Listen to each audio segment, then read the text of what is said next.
estamos começando mais um programa da série Engenharia e Desenvolvimento e hoje eu vou conversar com a agrônoma Helena Araújo e vai ser sobre um tema muito importante e muito atual, que são os impactos da guerra do Oriente Médio na produção agrícola, na produção de alimentos no Brasil.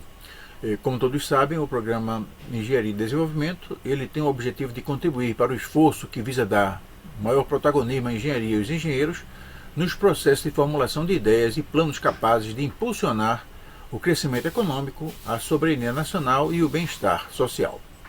Ele conta com um conselho editorial formado por Alexandre Santos, Allen Abert, Amaury Monteiro Júnior, Cládice Diniz, Francis Bogossian, a própria Helena Araújo, Isabel Chiodi, Luiz Antônio Melo, Márcio Girão, Marcos Chulo de Melo, Mozart Arnaud, Oswaldo Fonseca, Paulo Massoca, Ricardo Latiger, Roberto Freire, Simone Bahia e Kleber Santos.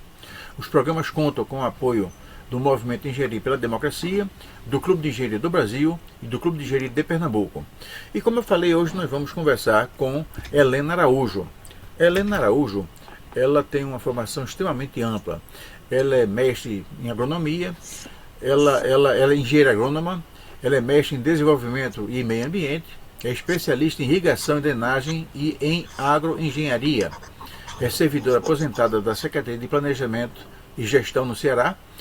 Ela na política profissional, ela exerceu diversos mandatos como conselheira no CREA do Ceará. O último mandato terminou em 2024 e ela foi muita coisa. Ela coordenou a Câmara de Agronomia, ela participou da comissão de ética, da tomada de contas, do meio ambiente, projetos e atos, do método, do texto, enfim, ela foi muita coisa no sistema CREA Confea. E atualmente ela é diretora da Sociedade Cearense de Engenharia, Agronomia e Geociências, a SOCEAG. Ela representa o CREA do Ceará junto ao programa Selo do Município Verde da Secretaria Estadual de Meio Ambiente e participa do Fórum Cearense de Combate aos Impactos do Uso Agrotóxico, coordenado pelo Ministério Público e Trabalho.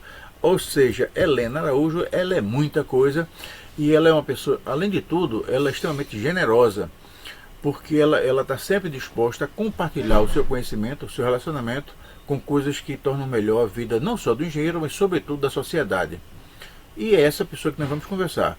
E bem-vinda, Helena, tudo bom? Oi, Alexandre. Alexandre, você falou tudo. O que é que sobrou para mim? Não sei. Essa parte Você foi bastante generoso. Não, aí é que. Viu? Não, veja bem, porque. Na verdade, Helena, você é uma pessoa pública. Então, nós do ramo da engenharia, nós sabemos muita coisa a seu respeito.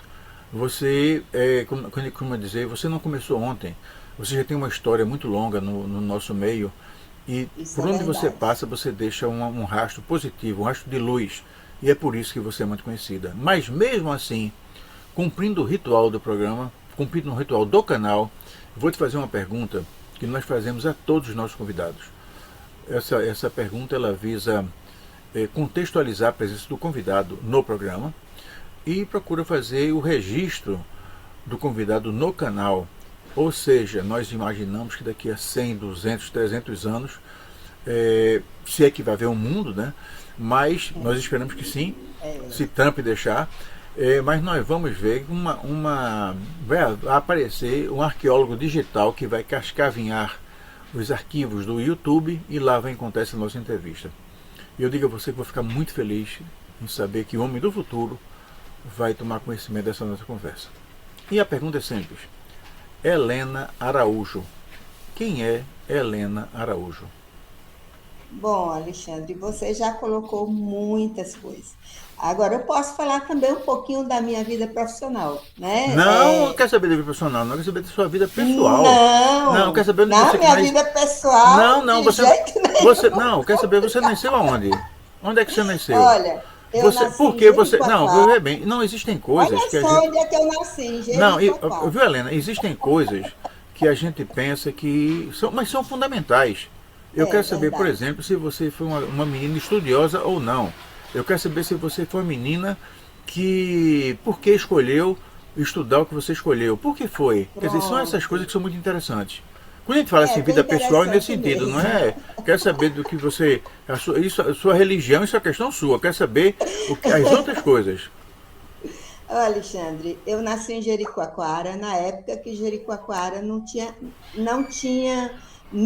você não conseguia nem entrar nem sair, porque não tinha estrada, era tudo a pé, né?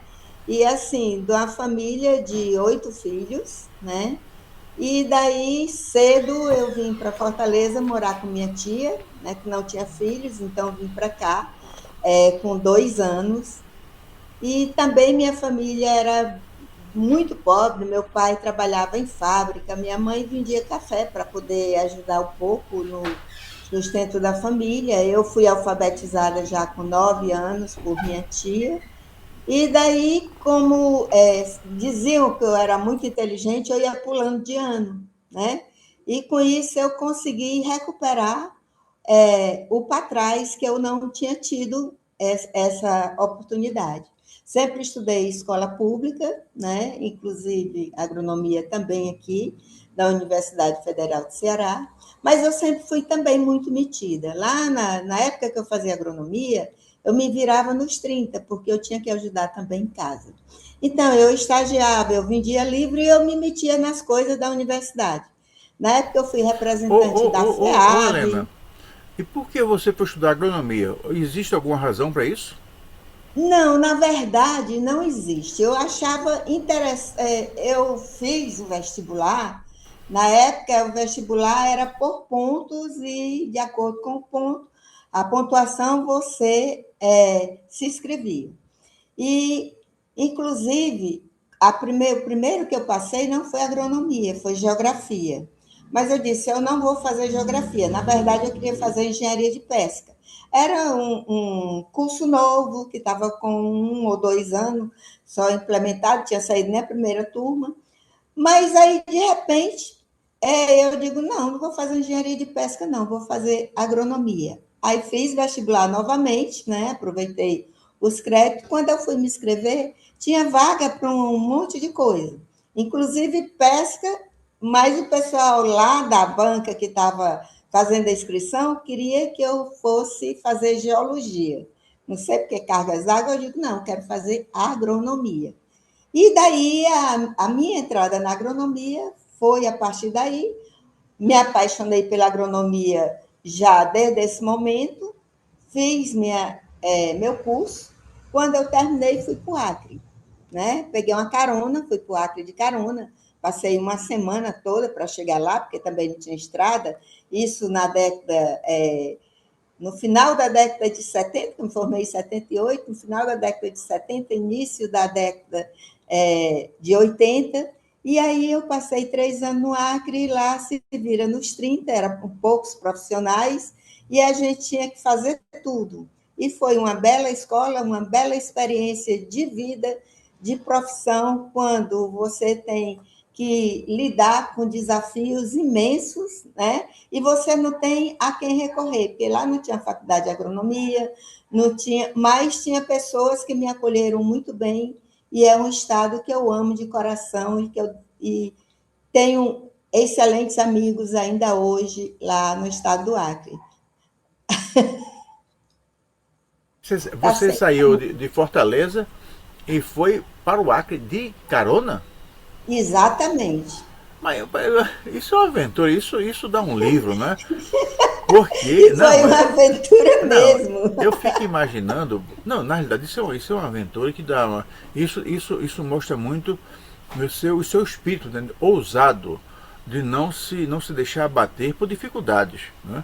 Mas existe também a motivação. Quer dizer, você foi para lá por quê? Não, eu vou para lá para o Acre é bom, eu quero conhecer lá Rio Branco, eu quero conhecer lá o canal da maternidade, eu quero conhecer lá como é que foi essa história? Não, ficou curioso, né? Porque realmente é interessante. Bom, quando eu terminei a turma de agronomia, acho que foi uma das maiores turmas até hoje, terminaram 74. No meio da minha turma, tinha muitos colegas que eram parentes de políticos, ou tinha contatos, etc. E tinha uma questão de gênero também, que a gente não pode deixar descartar. E eu vi que a questão do emprego aqui, como eu não tinha apadrinhamento político, então era meio complicado, né? Foi na época dos coronéis e tudo mais. E aí eu tinha um casal de parentes, dois primos, que moravam no Acre. E vieram para cá, ele com o espírito de aventureiro, montava, desmontava o carro e tal. Aí dizia assim: olha, nós estamos, a gente veio passar as férias aqui, estamos voltando quinta-feira. Isso era uma segunda. Se você terminou a agronomia agora, se você quiser ir com a gente, lá você tem casa e comida, não sei se vai ter emprego. Aí eu disse: oh, eu quero. E assim eu fui. E e essa aventura durou 7 dias, porque não tinha estrada, né? A BR-364 na época era só projeto, né? E a gente acompanhou um rally, e o pessoal do rally dava apoio a gente para não atrapalhar o rally. E foi assim, a aventura. Eu cheguei no Acre e fui atrás de. Peguei um catálogo de telefone, que coisa que não tem mais hoje, né? Na época tinha um catálogo de telefone, procurei onde poderia ter emprego para engenheiros agrônomos. Né? E aí eu peguei, procurei, mapeei todinhos, e aí disse para os meus primos, disse assim: olha, a partir da manhã eu vou bater perna andando de porta em porta. E nessa história, eu soube que tinha uma vaga no município de Feijó, no Acre, né? Era uma vaga para engenheiro agrônomo, estava aberta. Aí eu vou lá na Secretaria de Desenvolvimento Agrário, de lá, bati a porta, lembro, porque são detalhes que você não esquece. O secretário, então, era Marcelino Batista da Cunha. Aí eu bati, me apresentei, sou engenheiro agrônomo e vim ocupar a vaga, já foi assim, vim ocupar a vaga. Aí ele olhou para minha cara e disse: não existe essa vaga. Eu disse: como não existe? Eu tenho certeza que tem. Aí ele disse: não, essa vaga já foi ocupada. E eu sabia que não, né? Aí eu olhei para ele e disse assim: ah, sei, você não quer me dar vaga porque eu sou mulher, né? Tá certo, até logo. Você vai ouvir falar de mim. Saí, bati a porta dele e tudo bem. E logo em seguida, eu conheci na época, era diretor-geral Por do favor. IBDF. E esse Marcelino, ele está por onde agora? Eu não sei se ele ainda é vivo, mas depois ele foi um dos meus melhores amigos, tu acredita? Acredito sim, acredito sim. É assim, ele ficou e ele concordou que realmente não tinha. Ele disse: olha, Helena, eu não te indiquei para essa vaga, porque realmente, primeiro, porque você era mulher. Segundo, eu achava que você ia ter mais futuro em outro órgão e tal, do que se enfiar lá no interior, lá no município de Feijó, que não tem nada, etc. Tudo bem. E eu não sei se é coisas do destino ou não, eu sei que eu saí de lá e depois eu conheci o delegado, na época era delegado do IBDF, e ele disse que ia ter um inventário florestal lá para fazer a composição florística do estado do Acre. E vinha uma equipe do Pará para fazer isso. Eu digo: me inclua nessa equipe. Aí ele olhou para minha cara e disse: não, eu estou falando sério, me inclua nessa equipe porque eu quero trabalhar. Né? Eu cheguei e estou querendo trabalhar. Aí ele olhou e disse: mas não está previsto esses dias. Eu disse: não tem problema não. É, Aí ele disse: então você vai lá no IBDF, você vai falar comigo, que aí a gente mantém contato com o pessoal do Pará para ver. Só que eu cheguei, isso era um sábado, na segunda-feira, 7 horas, eu estava no IBDF, perguntei onde era a sala do delegado, me sentei. Quando ele chegou, eu disse: olha, eu vim começar a trabalhar, me diga onde é a minha sala. Aí ele olhou para mim e disse assim: menina, eu não tenho dinheiro para te. Ele era do Maranhão, é Kleber Pereira Dias, Kleber Silva Dias. Menina, eu não tenho dinheiro para te pagar. Eu digo: não tem problema não, eu quero é trabalhar. Final do mês tu te vira aí para arranjar como me pagar. Aí ele disse: mas o inventário não vai começar agora. Eu disse: não tem problema não, quando começar eu já estou aqui.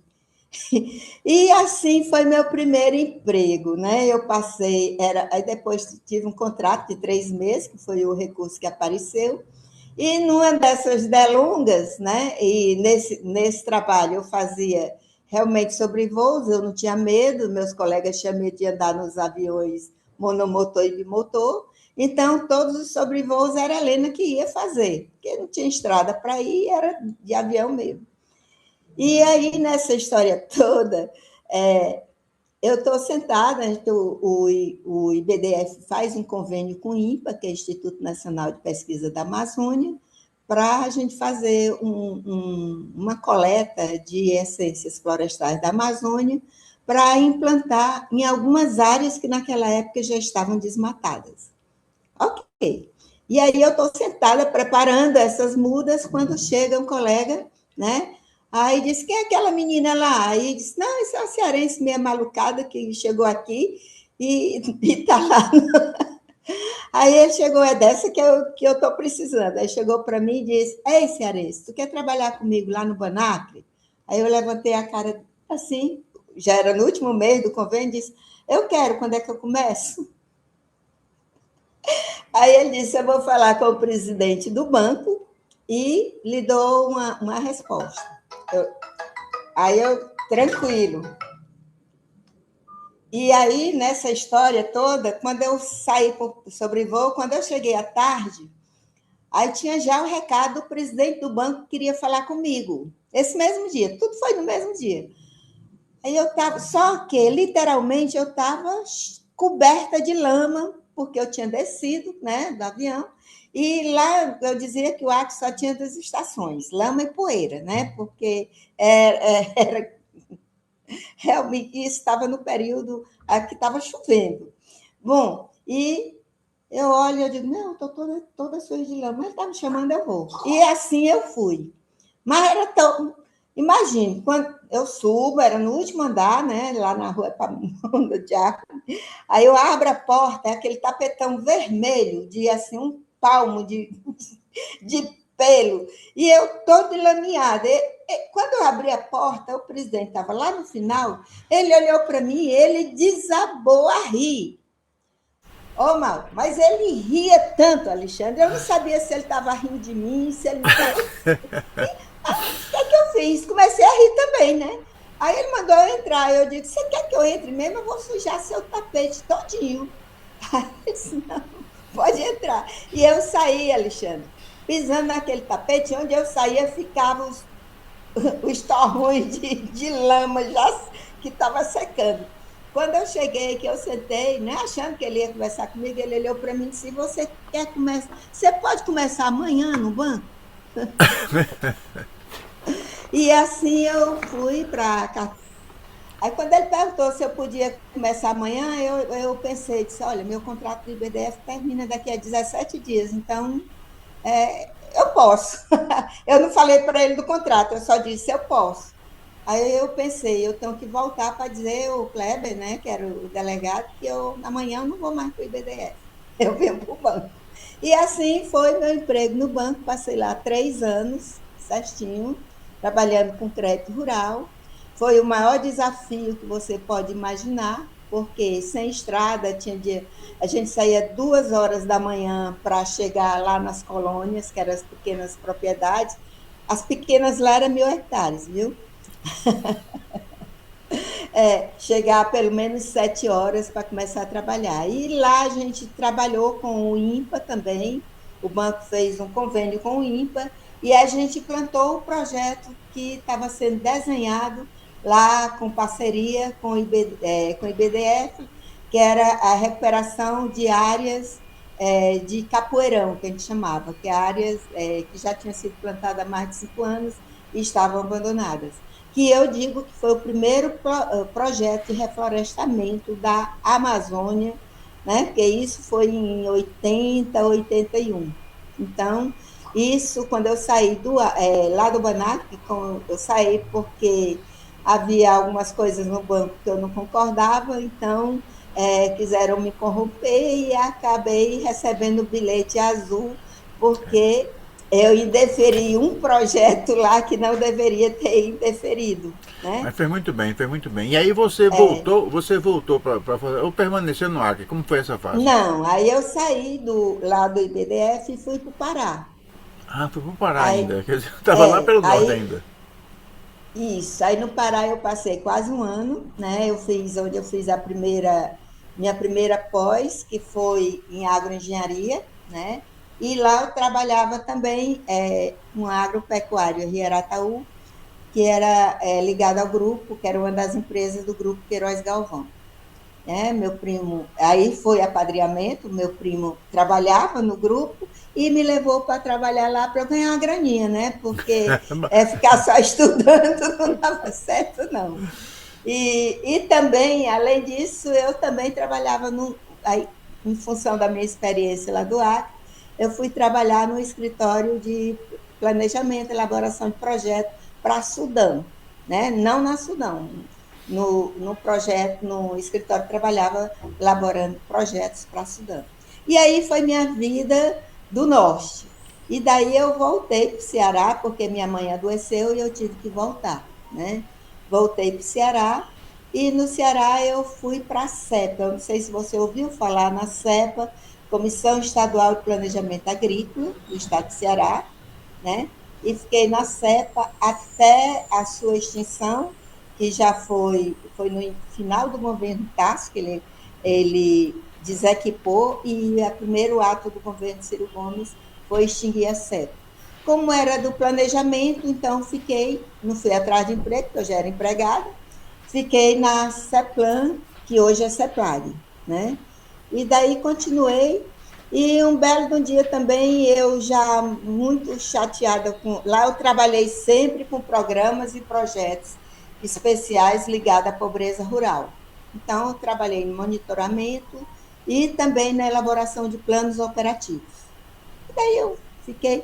Quando um dia que eu já... Sim, durante esse tempo eu fiz uma outra pós, que foi a de irrigação e drenagem, porque eu trabalhei com a parte de recursos hídricos ligada a Sudão e Banco Mundial.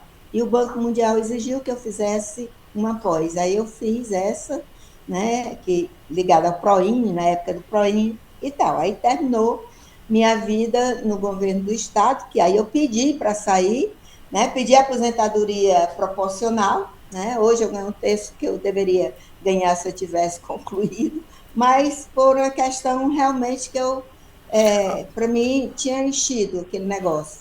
Agora, Helena, bom, tá mais do que claro, então, pelo que você contou, algumas coisas da sua índole pessoal. Primeiro, você é uma pessoa que não se deixa bater por dificuldade. Simplesmente você foi, né? Eu vou pro Acre, eu vou assumir o emprego, mesmo que não tenha, eu vou arriscar você ter pouco tempo para pagar no final do mês, eu vou invadir no bom sentido, a sala do presidente do jeito que eu estou hoje, vou sujar o tapete dele, mas ele me chamou porque quis, vou falar com ele. E quando você viu que era alguma coisa que contrariava o seu modo de pensar, os seus padrões éticos, eles vão pedir para sair, porque, ou melhor, eles vão me botar para fora porque eu não vou aceitar isso. Você não se curvou a algo que afrontava o padrão ético do seu viver. E aí enfim, você é a Helena que a gente já viu como é. Agora me diga uma coisa, Helena, quando a gente lê a sua biografia, a gente vê que você não é somente esta Helena, você também tem uma Helena que você doa o que você sabe para os outros.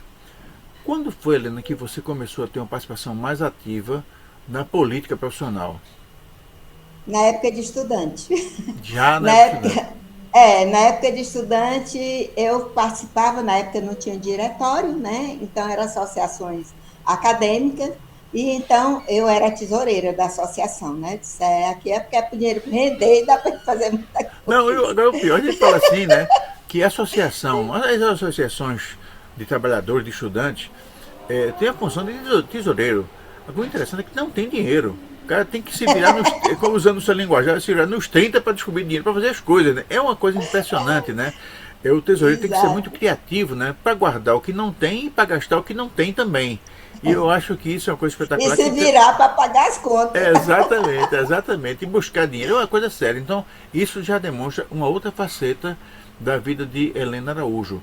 Quer dizer, não só o desafio de fazer coisas difíceis, mas também de fazer coisas quase que impossíveis, que é a gestão de recursos que não existem e fazer. Não é? Porque para não fazer, Helena não ia aceitar. Mas Helena, e aí você estava lá como tesoureira da Associação Estudantil, do Grêmio lá dos estudantes. Era a Associação Atlética Acadêmica Eita. Professor Dias da Rocha, era um nome bem bom. E na época que a gente estava lá, a agronomia foi a campeã dos Jogos Universitários. Também, eita. Aí a gente tinha esse uma faceta, já que a gente está aqui no programa bem leve, a gente colocava assim, 6 garrafas de cachaça no gol do adversário, sabe? Os meninos fazer gol e quem fizesse gol ganhava uma, né? E os nossos maiores adversários na época era a medicina veterinária, né? Eita. Mas foi isso. Então, aí passou e eu também era representante, na época era representante da FEAB, Federação dos Engenheiros Agrônomos do Brasil, né? Então, eu tive essa passagem na FEAB enquanto estudante e enquanto profissional lá no Acre, a gente se meteu também com a Associação de Engenheiros Agrônomos, né? E lá eu cheguei a assumir, o Marcelino era presidente, e aí ele teve que renunciar e eu assumi a presidência para fazer uma nova eleição para chamar o pessoal. Então, participei Perfeito. um tempo. E me diga uma coisa, lá no Acre, o fato de você ter uma representação profissional, isso interferiu de alguma forma, positivamente ou negativamente, na sua atividade no banco? Não, Não, né? não. Quer dizer, algumas ações, por exemplo, isso aqui não está correto. Por exemplo, tinha um cara lá na Emater, que era o presidente da Emater Acre, que ele demitiu todos os agrônomos. E aí chegou um projeto lá no banco, é uma coisa interferindo na outra, né? Que era assinado por um técnico agrícola. Eu peguei e denunciei. E a gente não liberou o projeto. Então saiu em jornal, foi uma confusão condenada. Mas É isso isso mesmo, faz né? parte. É claro, quer dizer, isso é a coisa Né? mais justa, né? Porque se é um É, projeto, E interessante é que agora, isso volta à baila, para vocês que não são do ramo da engenharia, volta à baila porque muitos órgãos, muitas empresas tentam, especialmente na natureza pública, tentam contornar os salários mínimos profissionais, contratando profissionais com exatamente. a nomenclatura de Analistas, analistas e com técnicos, enfim. E principalmente. naturalmente, né, os profissionais não podem aceitar isso. Né? Isso é uma coisa muito importante. Mas, Helena, e aí você foi, né? E então, aí começou, você ingressou num patamar, vamos dizer assim, Diferente, né? mais Porque era. diferenciado. Né? Isso. Aí você já Aí eu. como profissional e já no Ceará você vai e entra para o sistema CREA Confea como representante profissional. Quando eu voltei para o Ceará, em 82, que eu fiquei na CEPA, tinha um colega que era da Associação de Engenheiros Agrônomos, o Chico Antônio. E aí ele disse: olha, isso logo na primeira semana que eu tinha voltado, em 82. A associação está sem o segundo secretário, a diretoria precisa ser composta. Vamos lá fazer parte? E daí eu fui. Poxa, caiu de novo? Nós estamos ouvindo você muito bem aqui. É porque sumiu aqui. Ah, pronto, ok. E aí eu fui e aí entrei na associação como segunda secretária e já nesse mesmo tempo aí um colega assumiu como conselheiro do CREA e eu fui suplente dele. Isso 82, 83. Já em 84 teve uma eleição para conselheiro do CREA e a Associação de Engenheiros Agrônomos instituiu a votação por voto, né, por Direto. eleição, voto direto por eleição e não mais por indicação. E aí eu fui a primeira conselheira eleita, né, por voto direto. Não só a primeira conselheira eleita por voto direto, como eu fui a primeira conselheira do CREA Ceará, né? E era, então, imagina, só eu de mulher, aquele monte de homem, né? Mas, assim, é história. Então, eu entrei no CREA na década de 80 como primeira conselheira, e daí, depois, teve um colega nosso que foi presidente, engenheiro agrônomo, a gente participou da diretoria. Eu também, na época, não tinha coordenação de Câmara, mas tinha representação de Câmara. Eu também fui a primeira. Então, enfim, o que podia ter sido de primeiro, eu fui tudinho. Inclusive, recentemente, em 2020, a gente foi que trabalhou e coordenou o primeiro programa Mulher do CREA Ceará. E aí eu coordenei por 2 anos, 2020, em plena pandemia, e 2021. E nessa história que você colocou, esqueceu de dizer que eu fui presidente do Sindicato dos Engenheiros, né? Pois é. Então você disse que tinha falado tudo. Não tinha falado tudo, não. Deixei alguma coisa para a própria Helena contar. E essa epopeia, Helena, à frente do Sindicato de Engenheiros do Ceará, como é que foi? Menino, foi um desafio. Pense que, primeiro, era a questão de ser mulher, embora que a ex-presidente tenha sido também mulher, mas é porque a questão é de comportamento, né? Que o meu era diferente um pouco do dela, embora que ela seja uma excelente pessoa também e fez a parte dela. Só que o sindicato estava assim, caindo pelas tabelas, pedaço. Na parte de prédio mesmo, material e administrativo, o sindicato estava bem complicadinho. Né? Para você ter ideia, o nosso prédio ele estava todo rodeado de caixa de sabão e papelão.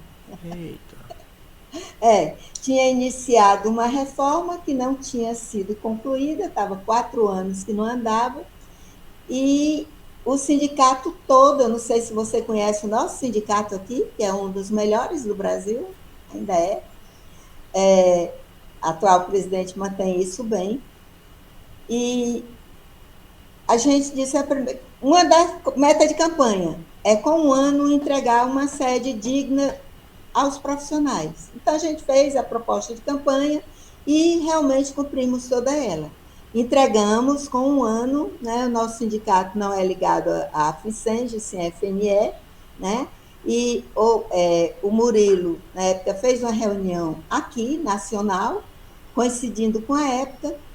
O Alexandre, deu 500 pessoas na nossa inauguração, reinauguração Muita do gente. SENS. Muita gente. Muita gente, imprensa, tudo, e muitos curiosos, que queriam realmente ver como era que a gente tinha conseguido, e está lá hoje, né? Uma bela de uma estrutura, lá na Praia de Iracema, local privilegiadíssimo, para quem quiser vir e tudo. E ontem, lamentável, ontem não, antes de ontem, faleceu um dos nossos tutores lá do sindicato. Ele era engenheiro civil, deputado federal, Arius Holanda, né? Que ele nos possibilitou uma emenda parlamentar de 650 mil à época, isso em 2016, né? A emenda ele já tinha colocado desde 2015, e nossa ex-presidente tinha articulado com ele, mas só foi liberada na nossa gestão. E com isso a gente conseguiu equipar o nosso sindicato, né? Que os anjos lá de cima o protejam e o recebam de braços abertos. E a gente E aproveita para assim a fazer essa gente homenagem a ele, foi. não? Exatamente. E assim, e o sindicato ficou uma referência, a gente entregou ele redondinho, foi a época que nós não tínhamos mais imposto sindical, então tinha que se virar nos 30, plano de saúde é para isso também, né? Então a gente fez um convênio com a Unimed e conseguimos um percentual desse convênio que fazia com que a gente administrasse o sindicato. Nós tínhamos recursos todos os meses para pagar o pessoal e manter a nossa sede, que ainda hoje está aí. Né? Bom, então nós cumprimos essa primeira parte dessa nossa conversa com a Helena Araújo. E agora você que está em casa já sabe exatamente quem é a nossa entrevistada. Então nós vamos agora entrar na fase na fase mais objetiva da nossa conversa, que é não sobre Helena, que essa acabou de ser nós acabamos de ouvir Helena, a profissional Helena, a pessoa Helena, a mulher que não se deixa dobrar, a realizadora de coisas. Então a gente vai começar a conversar agora sobre os impactos da guerra no Oriente Médio na nossa produção agrícola. Todos nós sabemos que no dia 28 agora, dando um novo salto na sua ingerência indébita no mundo, o presidente Trump, juntamente com o primeiro-ministro Benjamin Netanyahu, fez um ataque ao Irã. Talvez pensando que o Irã fosse um pato morto. Né? Naquele primeiro ataque, eles conseguiram assassinar o líder Ali Khamenei, e talvez com isso eles imaginassem que o Irã fosse sucumbir. Eles não contavam com algumas coisas. Por exemplo, e talvez eles não soubessem interpretar aquele turbante preto. Para quem não sabe, se você ver assim, uma fotografia de ayatolás, ela tem 30 ayatolás, você vai ver que um ou dois ou três, muito poucos, têm um turbante preto e não branco. Aquele turbante preto significa que aquele ayatolá, ele é descendente de Maomé. Eu sou agnóstico, não tenho religião, mas eu fico imaginando para uma pessoa do Islã o que é matar de forma deliberada um descendente daquele que eu acredito que é Deus. Imagina, por exemplo, um cristão matar um descendente de Cristo. Não deve ser uma coisa muito boa, não é? Pois então os Estados Unidos e o Israel assassinaram um descendente de Maomé. E aquilo inflamou o Irã. E o Irã, entre outras coisas, ele bloqueou o Estreito de Hormuz, por onde passa produção de petróleo. E do petróleo também, enfim. Eu sei que isso tudo vem afetando a dinâmica mundial. Afeta transporte aéreo, afeta preço de combustível, provocar inflação. E tudo isso forma um caldo que tem um impacto grande na produção agrícola, não só do Brasil, mas de todo canto. E nós vamos conversar exatamente com Helena Araújo sobre esse impacto que vem sendo causado pela guerra no Oriente na produção agrícola brasileira. E com a palavra, então, Helena Araújo. Helena? Oi, Alexandre. Você vê a questão dos absurdos, né, que acontece. Quando as pessoas projetam mal as coisas, achando que todo mundo é submisso, né, então a desgraceira que dá. O Estreito de Hormuz não só passa o petróleo, mas também os fertilizantes, né, que o Irã produz e que aquela região do Oriente Médio produz e que nós compramos, né? Com o fechamento do estreito, nós somos impactados não só nós, o mundo todo, duas vezes. Primeiro, uma com a questão do preço dos combustíveis, que o barril hoje aponta, quando começou a guerra, em torno de 69, hoje já está quase 120, e eu não sei hoje como é que vai, né? Porque tem novas ameaças agora de madrugada. Então, ou seja, está dobrando o valor do petróleo, do gás e todos os derivados. Paralelo a isso, também tem os fertilizantes, que até há 5 dias atrás, 6 dias atrás, ele já tinha tido um salto, os fertilizantes nitrogenados, em torno de 40%, né, de valor a mais. Agora, tu imagina isso, uma produção agrícola que depende de combustível, né, nos tratores, etc. Tratores, colheiteiros, enfim. E, do outro lado, dos fertilizantes, né, para que possa a produção ser mais eficiente.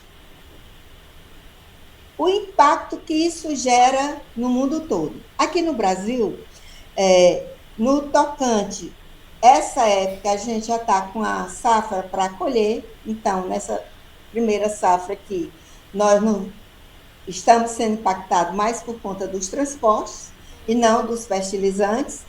E quem já se preparou para a safra seguinte, ou safrinha, e comprou os fertilizantes, esse daí está menos desconfortável. Mas no hemisfério norte, então o impacto foi tremendo. Então os países do hemisfério norte, todos eles, é tremendo porque não tem basicamente como receber esses fertilizantes e pode comprar os outros países que produzem, tipo Marrocos, etc. Não tem uma capacidade operacional de suprir essas reservas que eles compram do outro lado, né, que está vindo passando pelo Estreito de Hormuz. Helena, uma coisa que eu quero chamar a atenção é que no que diz respeito a fertilizantes, os dois maiores exportadores de fertilizantes estão com problema. Estamos em Uma é guerra. a Ucrânia, lá em cima, está A com um problema Ucrânia terrível, foi não o é? primeiro, E exato. depois, então, a Ucrânia, Rússia e agora o Hormuz. Então, são pontos que dão um São complicador pontos enorme. Enorme. estratégicos, né? Pois é, e eu vou chamar a atenção mais um outro ponto, é que o Brasil já produziu fertilizante. Mas a É isso que eu ia fábrica. falar. Ah, é? Então, desculpa, então. É, lendo com a palavra. É, não, eu estou dizendo, o Brasil já produziu e no desgoverno anterior, então fechou-se as fábricas de produção de fertilizante, principalmente a que ficava em Aracaju. E aqui no Ceará nós também temos um município que pode ser explorado, produzir, mas por questões que a gente sabe ou não sabe, né? Porque acontece que poderia também suprir o mercado. Então a gente fica nessa dependência. Olha, o Brasil ele depende 100%, não é um nem dois, não, é 100% da compra de fertilizantes para a produção. Fertilizante nitrogenado, o Brasil não produz. Isso é um absurdo, porque isso é uma questão de governo, né? É uma questão de decisão política. E isso aí poderia ser uma política pública de ativamento dessas usinas que estão paradas, dessas minas que estão lacradas, enfim. É uma coisa que eu acho que a gente, o Alexandre, no nosso meio, engenharia e desenvolvimento, pode propor a reabertura ou, sei lá, a ativação disso aí. Uma coisa que eu Porque, queria chamar a atenção é exatamente o que você falou. Nós temos nessa nossa série de Engenharia e Desenvolvimento, nós estamos começando agora, no próximo dia 31. Eu peço que vocês que estão em casa anotem essa data. No dia 31, às 19 horas, nós vamos começar uma pequena série chamada Construção da Soberania. E uma coisa que é sempre chamada, inclusive pelo nosso colega Geraldo Eugênio, é que não se pode almejar soberania se nós dependemos do fertilizante externo. E é exatamente isso que a Helena Araújo fala agora. Se nós almejamos soberania, nós temos que cuidar da produção interna de fertilizantes. Então esquecer aquilo que foi pensado no passado pelo Paulo Guedes, pelo Jair Bolsonaro, e começar a pensar coisas para o futuro. Então nós esperamos que o governo Lula, que vai se renovar, a gente tem plena certeza disso, ele possa fazer o que Helena sugeriu: reativar as fábricas, reativar os campos de produção, enfim, fazer com que a gente possa ter uma produção de fertilizantes no Brasil. pois é, porque você não pode ter soberania sem ser soberano, né? Isso é. E para ter soberania, você realmente tem que ser independente, pelo menos nas áreas estratégicas. E fertilizante é uma delas. Aí, outra coisa que a gente poderia levar também é a questão do petróleo. Né? Nós temos o pré-sal, a maior reserva, o que é que fizeram com ela? Né? Helena, antes de falar que a gente vai. Isso rende muita coisa, essa discussão que a Helena está colocando. A gente não pode esquecer, nesta etapa do nosso programa, a gente não pode esquecer a Helena que ela colocou ainda agora.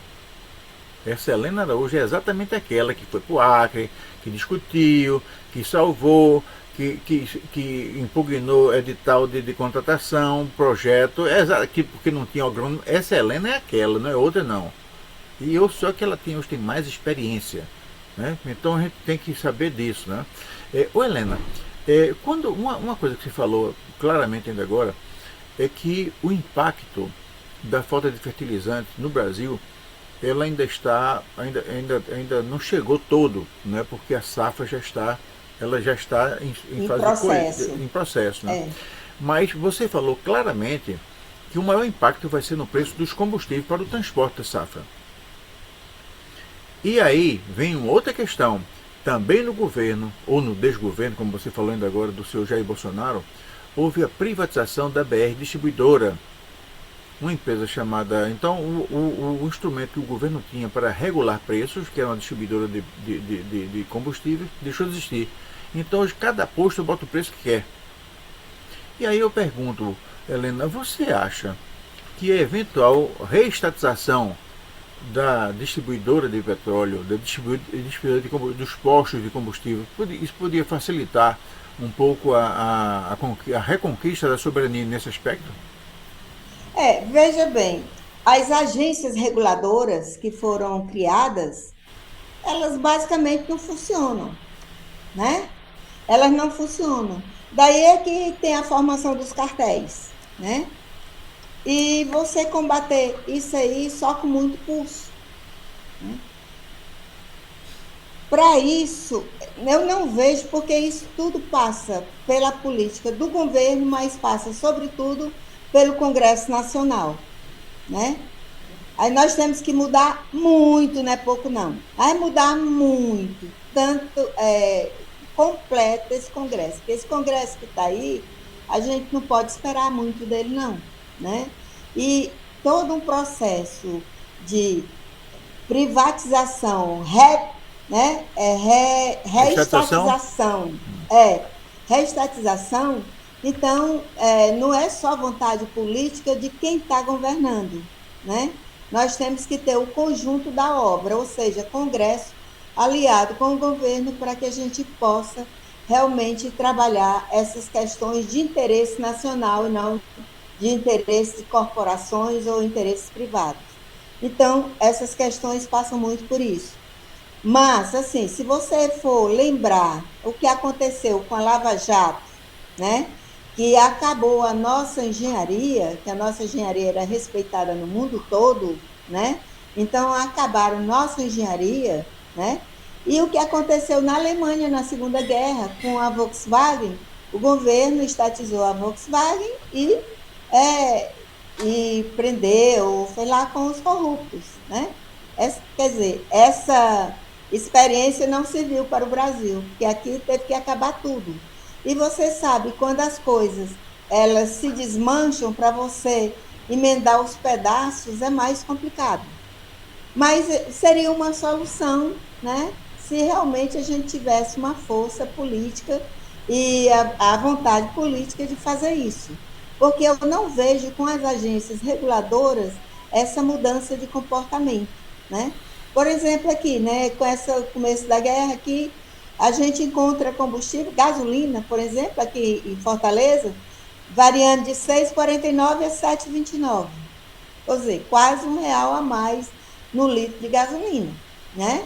E o diesel vai pela mesma coisa, apesar do subsídio que o governo deu, né, para rebater essa questão da guerra, mas a gente sabe que isso não há cumprimento e, por outro lado, a fiscalização é muito falha.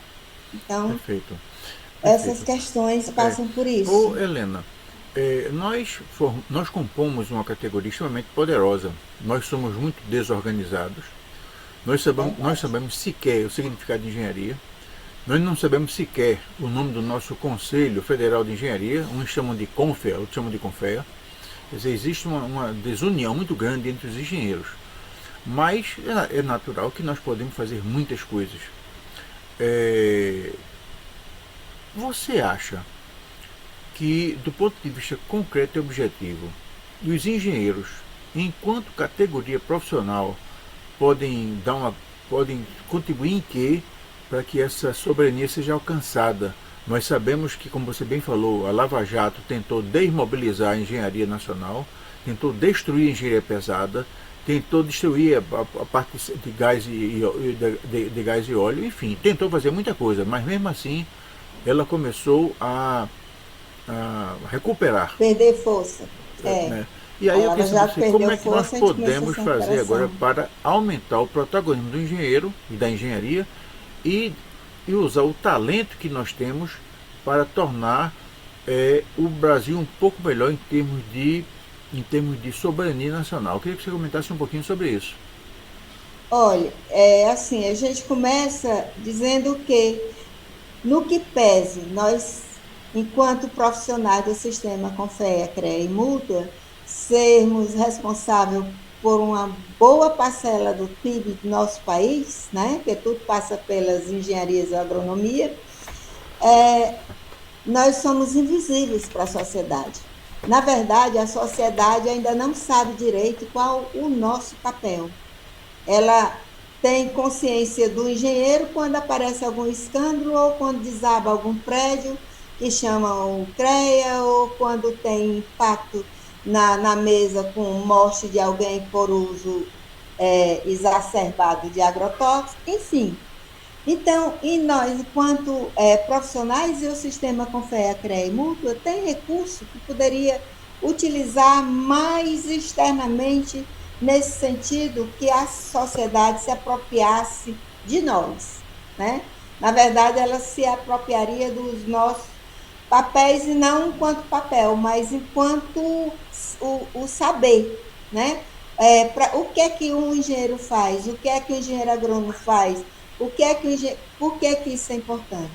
E nós, juntamente com nossas entidades, que aí é papel fundamental nas nossas entidades, começarmos a trabalhar nos planos de governo, propor, fazer proposta, ver os desafios que estão aí, né? Hoje aparece um monte de índice que o índice, o IDH não serve mais, vamos para o IPS, vamos agora o CREA está lançando mais um, né? O CONFE, aliás, mais um índice. Então, vamos nos apropriar, porque no que pese esses índices, todos eles têm seus aspectos positivos e negativos, mas tem uma coisa que é comum: ele indica os pontos, desafios prioritários. Então, vamos nos apropriar disso aí e vamos fazer uma massa pensante, uma consciência crítica, ver os desafios são esses e as soluções são essas. Então, a partir daí, vamos trabalhar uma proposta de governo e não para o governo. Uma proposta de governo, né? Uma proposta política para realmente resgatar esse protagonismo que nós temos e devemos ter enquanto profissionais pensantes que somos. Então, eu acho que é muito por aí, a gente tem que resgatar isso aí, sentar com nossas entidades têm que ser à frente, porque nós temos que ter exatamente esse papel, tem que ser tutelado, individualmente a gente não vai fazer isso, tem que ser tutelado pelas nossas entidades, ou seja, entidade mista. Bom, a SOCEAG está aí, né? Sociedade Cearense da Engenharia, Agronomia e Geociência está aí para juntar esse pessoal daqui do Ceará e a gente fazer uma proposta de governo para que a gente possa realmente propor alguma coisa de desenvolvimento que perdure e que sirva para a sociedade como um todo e tire nossas categorias da invisibilidade. Eu não Perfeito. sei se eu te respondi. Claro, claro, claro. Bom, perfeito. Nós estamos, infelizmente, chegando na reta final do nosso programa. Eu convido a todos para, na próxima semana, terça-feira, no dia 2 de abril, vai ser um programa com a participação dos engenheiros Jorge Werneck e Kleber Santos. Nós vamos tratar sobre o papel dos profissionais na crise climática provocada por problemas com relação à água. E, enfim, eu quero dizer que nós concluímos essa nossa conversa com Maria Helena Araújo, a engenheira agrônoma, e quero dizer que os nossos programas eles contam com um conselho editorial formado por Alexandre Santos, Allen Albert e Amaury Monteiro Júnior, Clássico Diniz, Francis Bogossian, Helena Araújo, a própria Helena Araújo, Isabel Chiodi, Luiz Antônio Melo, Márcio Girão, Marcos Túlio de Melo, Mozart Arnaud, Oswaldo Fonseca, Ricardo Latiger, Roberto Freire, Simone Bahia e Kleber Santos. Os programas são realizados com o apoio da Engenharia pela Democracia, do Clube de Engenharia do Brasil e do Clube de Engenharia de Pernambuco. E aqui, como a tradição manda, quem conclui os nossos programas é o convidado. Então vou passar a palavra para a Helena para as suas despedidas. Helena Araújo com a palavra para as despedidas. Alexandre, primeiro eu quero agradecer muito a participação, que é uma oportunidade de a gente dividir um pouquinho, que a gente sabe um pouquinho da nossa história com todos que estão do outro lado, né? que alguns tiveram experiências mais interessantes, outras têm muitas coisas a propor. E dizer o seguinte, que a minha trajetória, ela continua, né? E a gente tem ainda muito a contribuir, hoje a gente está dentro da SOCEAG, tentando participar, nos inúmeros mandatos que a gente teve dentro do sistema ou dentro de outras entidades, a gente sempre procura contribuir e participar. E, assim, enquanto está vivo, né, a gente está aí tentando colaborar, tentando estar junto aí e levar adiante as experiências. E uma coisa que a gente tem feito, inclusive eu fui convidada ontem pelo pessoal do CREA Júnior para falar um pouco também com eles, né, principalmente os meninos que estão no primeiro ano, no segundo, que às vezes estão desestimulados com a profissão, dar um pouquinho de ânimo para esse pessoal, mostrar que a nossa carreira, a nossa profissão, ela é a profissão que impacta realmente a sociedade. E a gente tem que trabalhar com zelo, com ética, com compromisso e, sobretudo, com responsabilidade. Mais uma vez, eu agradeço essa participação e a gente fica à disposição aí para outros itinerários. Um abraço, muito obrigado, até a próxima. Tchau, tchau.